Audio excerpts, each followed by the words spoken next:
Dünyayı ve Türkiye'yi 2024 yılında neler bekliyor?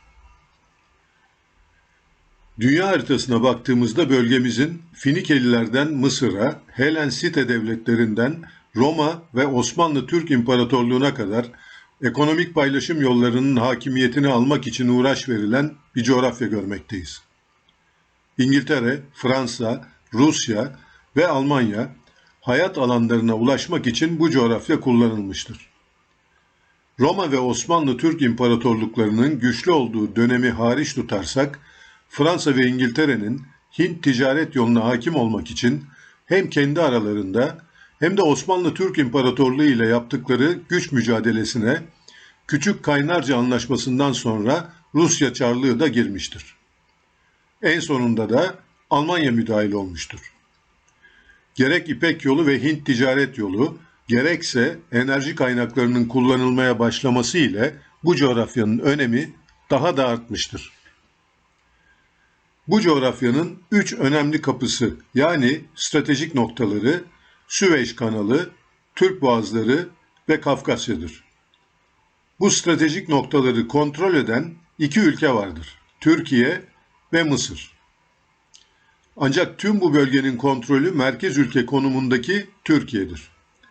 Bugün Kıbrıs Adası'ndaki İngiliz üslerinin varlığı, İsrail Devleti'nin bu stratejik amaç olarak bölgede kurulması ve Büyük Orta Doğu Projesi.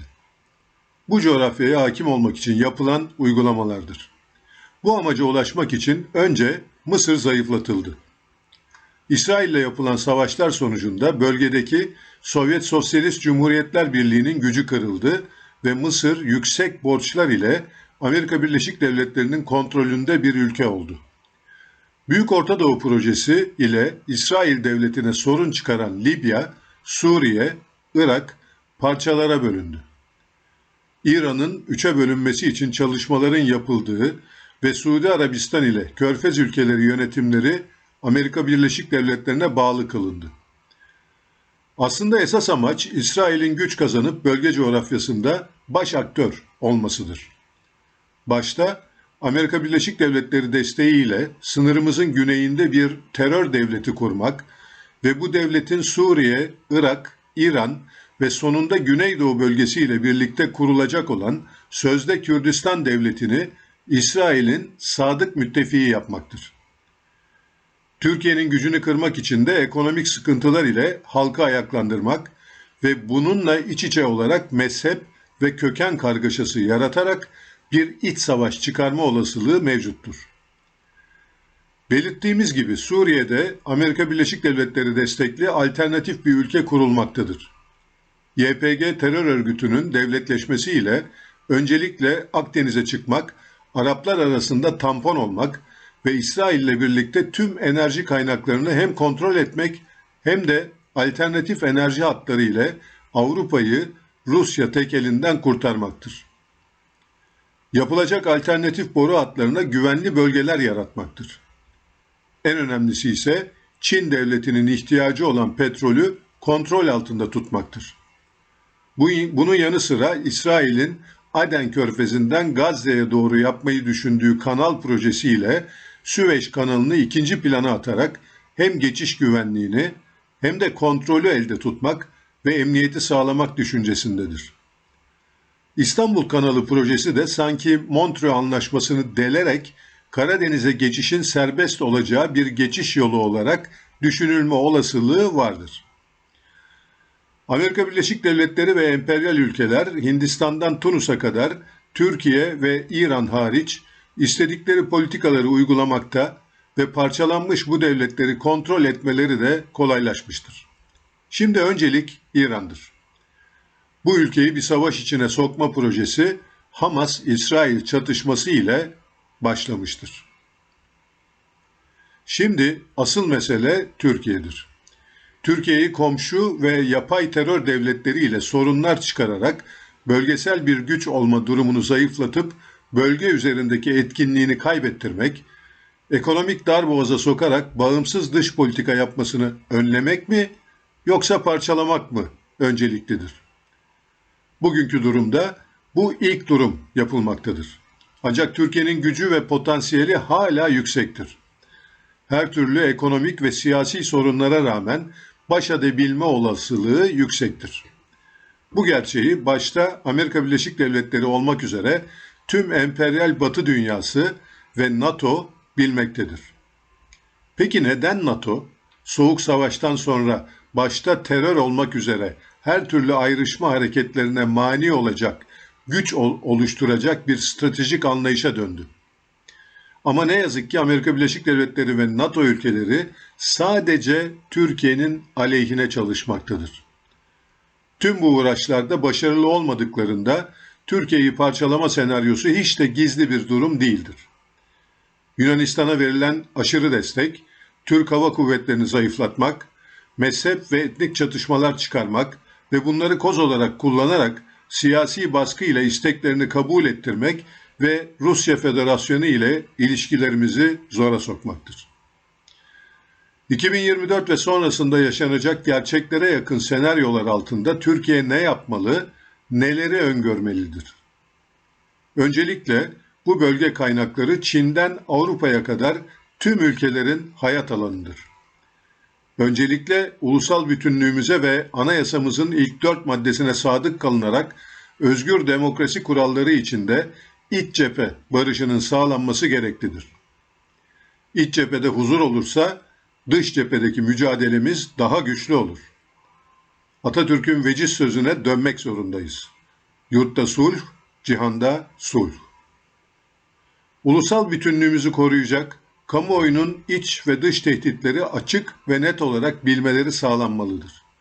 Bunları iç siyasi malzeme olarak kullanılmasına izin verilmemelidir. Ülkemizin nüfus yapısı, iltica ve göçlerle ileride yeni bir sorun yaratacak duruma getirilmemelidir.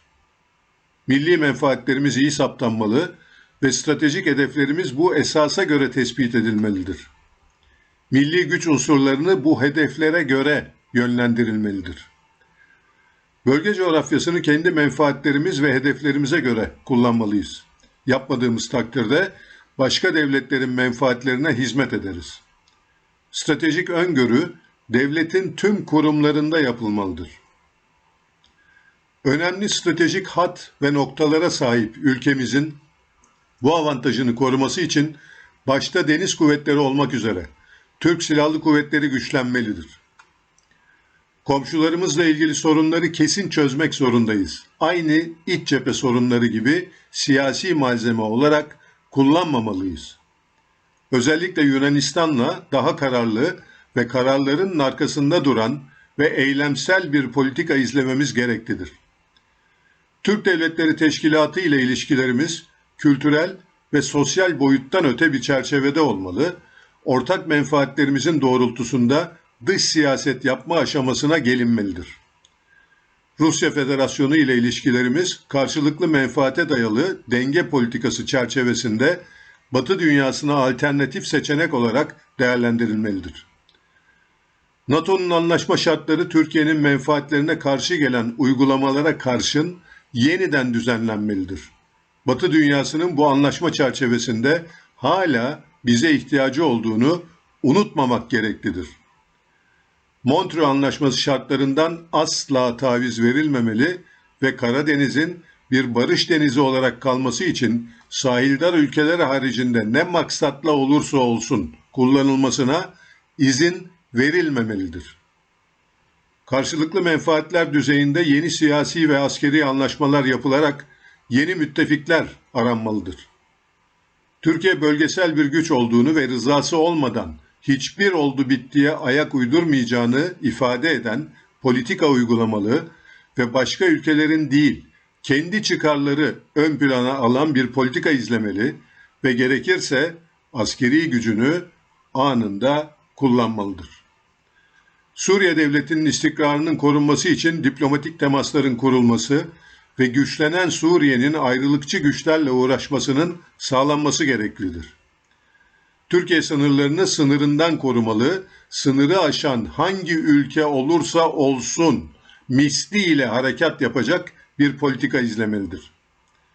Suriye ve Irak'taki Türkmen soydaşlarımız her yönden güçlendirilmelidir. Bu bize güney sınırlarımızı korumada güvencedir. Kıbrıs'ta kesin olarak deniz ve hava üslerimiz süratle kurulmalıdır. Savunma sanayimiz daha çok desteklenmeli ve taarruzi bir güce kavuşturulması için çalışılmalıdır. Özellikle deniz kuvvetlerinde yapay zeka, insansız deniz araçlarına uygun hale getirilmelidir. Değişen jeopolitik şartlara uyum gösterecek kuvvet yapısına gidilmelidir. Deniz aşırı harekat tamamen deniz kuvvetlerinin kontrolünde olacak bir komuta yapısına dönmelidir. Ve deniz alaka ve menfaatlerimizi korumak, Türkiye'nin bekasını korumak demektir. Karadeniz, Ege ve Doğu Akdeniz'de güçlü bir deniz gücüne sahip olmamız, barışı korumaktaki en önemli unsurdur. Yukarıda bir bölümünü yazdığım hususlar gerek devletimizi yönetenler ve gerekse kamuoyu tarafından bilinmektedir. Ancak bilmek yetmiyor. Zira yıllardır biliyorduk ama aktif eyleme geçmeden sorunların nasıl çözülemez bir duruma geldiğini de zaman içinde gördük. Türkiye'nin artık bölgedeki gücünü ve kilit stratejik noktaları olan merkez bir ülke olduğunu kamuoyu dahil her kurumun bilmesi gereklidir. Bu özelliğimizin kendi menfaatlerimiz doğrultusunda kullanılmasının gerekli olduğunu değerlendiriyorum. Özhan Bakkalbaşıoğlu